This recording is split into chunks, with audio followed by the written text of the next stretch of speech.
दोस्तों नमस्कार, आप देख रहे हैं सोशल न्यूज। मैं आपके साथ मोहम्मद अकरम। लगातार ये आवाज उठती रहती है, ये बात कहते रहते हैं लोग, कांग्रेस ने देश को लूट लिया। लेकिन सच में किसने देश को लूटा है, आपके सामने आज इस खबर में मैं बताऊंगा। दरअसल दोस्तों, बैंक डिटेल्स दो पार्टी की सामने आई है। एक जर्नलिस्ट है जिन्होंने ट्वीट किया है और दावा करते हुए नजर आ रहे हैं कि ये सही बैंक डिटेल्स हैं। बीजेपी के और कांग्रेस के बैंक डिटेल उन्होंने साझा किए हैं। आप मेरे पीछे देख सकते हैं, मैंने उनकी प्रोफाइल जो है ट्विटर की वो खोल रखी है।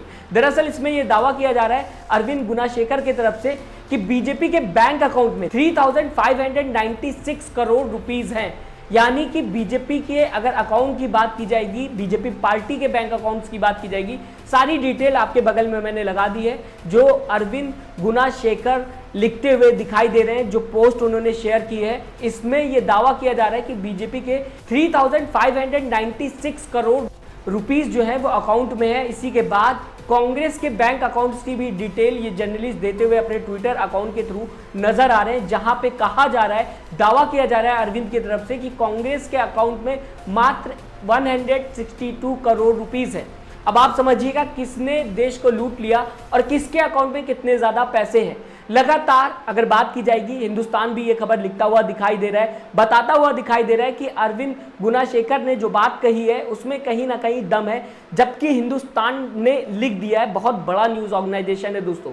अब दोस्तों आपसे पूछना चाहूंगा, लगातार ईडी, सीबीआई, एनआईए कई बार विपक्ष ये इल्जाम लगा चुका है कि हमारे ऊपर इनके थ्रू रेड की जाती है, प्रेशर बनाने की कोशिश की जाती है। लेकिन क्या बीजेपी के अकाउंट में जितने पैसे हैं उसका डिटेल में डिस्क्रिप्शन या फिर ये कहा जाए पब्लिक के सामने डिटेल में उसकी इंफॉर्मेशन रख पाएगी? क्या बता पाएगी कि इतने ज़्यादा पैसे कहाँ से आ गए? और क्या सच में जो इल्ज़ाम कांग्रेस के ऊपर लगाने की कोशिश की जाती थी, कांग्रेस ने देश को लूट लिया, अगर कांग्रेस ने देश को लूटा होता तो 162 करोड़ रुपीस कांग्रेस के अकाउंट में ना होते।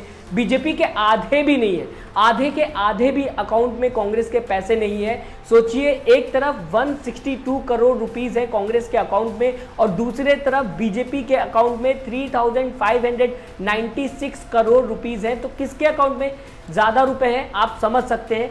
अरविंद गुनाशेखर की अगर बात की जाए तो एक जर्नलिस्ट है, बीजेपी और कांग्रेस के बैंक डिटेल शेयर करते हुए दिखाई दे रहे हैं। अब इसमें कितनी सच्चाई है, कितनी नहीं है, ये तो आगे पता चलेगा जब अरविंद खुद बताने की कोशिश करेंगे या खुद बताएंगे कि कहां से आखिरकार उन्होंने ये डिटेल जो है वो निकाली है। फिलहाल मैं आपको दोस्तों बताना चाहूंगा, अब अगर बात की जाए तो ये कहा जा सकता है 2024 में कांग्रेस के पास इतना पैसा तो नहीं है जितना कि बीजेपी के पास है। लेकिन क्या कांग्रेस प्रदर्शन कर पाएगी? क्योंकि कांग्रेस की अभी की अगर बात की जाएगी, बहुत ज्यादा जोश है कांग्रेस के अंदर। राहुल गांधी ने अभी हाल ही में लद्दाख के अंदर ये बात कह दी थी कि 2024 में भी हमारी पार्टी जीतने वाली है। इस तरीके की बात कांग्रेस करते हुए दिखाई दे रही।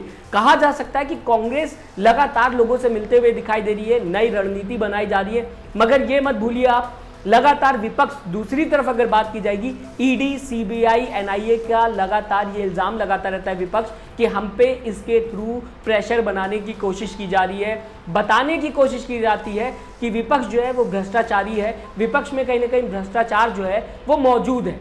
अब आपको दोस्तों मैं बताना चाहूंगा, अगर इन सारी एजेंसियों को हटा भी दिया जाए, गोदी मीडिया दिन रात सरकार के साथ काम करती रहती है, सरकार के लिए ही खबर बनाती रहती है। ये भी एक बहुत बड़ा मुद्दा है 2024 को अगर आप इलेक्शन देख रहे हैं और उसके तहत आप इस खबर को समझना चाहेंगे तो गोदी मीडिया एक बहुत बड़ा मुद्दा है, क्योंकि एक साथ काम करता है गोदी मीडिया और एक डायरेक्शन में काम करता है। ऐसे में कई ऐसी खबरें सामने आ जाती हैं लोगों के जो कहीं ना कहीं मिसलीड करती हैं और एक पार्टी की तरफ होते हुए गोदी मीडिया दिखाई देता है, जो कि विपक्ष के पास नहीं है। विपक्ष के पास मीडिया की पावर नहीं है, सरकारी एजेंसीज की पावर नहीं है। लेकिन फिर भी क्या आपको लगता है कि 2024 चुनाव में विपक्ष इतना बेहतर काम कर पाएगा जितना कि दावा कर रहा है विपक्ष? इंडिया अलायंस जो हुआ है, अभी कहा जा रहा है कि इसमें नई पार्टीज भी आने वाली हैं, नई पार्टीज इस अलायंस को ज्वाइन करने वाली है। आपको लगता है कि क्या सच में अभी अगर बात की जाए, बीजेपी के पास जितना पैसा मैंने आपको बताया, उतना होने के बाद